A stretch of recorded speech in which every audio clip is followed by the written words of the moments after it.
Hi అండి అందరికీ. మా వారైతే చికెన్ తీసుకొచ్చారని చెప్పాను కదండీ! అందులోనైతే నేను కొంచెం కూరకును, కొంచెం బిర్యానీకైతే ఉంచానండి.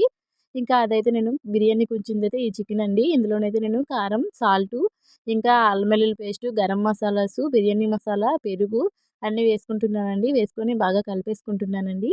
కలిపేసుకొని దీన్నైతే నేను పక్కన పెట్టేస్తానండి. పక్కన పెట్టేసాక ఇదిగోండి నేను కుక్కర్‌లోనైతే ఆయిల్ వేసుకున్నాను. ఆయిల్ వేసుకొని ఇందులోనైతే ఆనియన్స్ అయితే వేసుకుంటున్నానండి. అది కొంచెం వేగాక అందులోనైతే నేను బిర్యానీ మసాలాలుంటాయి కదండీ!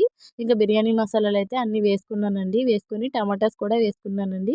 వేసుకొని అందులోనే నేను పచ్చిమిర్చి కూడా వేసుకున్నాను. వేసుకొని బాగా కలిపేసుకుంటున్నానండి. కలిపేసుకొని ముందులో నేను కలిపి పక్కన పెట్టుకున్నాం కదండీ! ఆ చికెనయితే వేసేస్తున్నానండి. వేసేసి బాగా కలిపేసుకుంటున్నాను.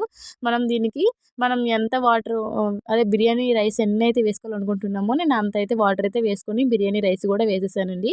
వేసేసి కుక్కర్ అయితే పెట్టేసానండి. అంతే అండి నా వీడియో. నా వీడియో మీకు నచ్చుంటే ప్లీజ్ అండి షేర్ చేయండి.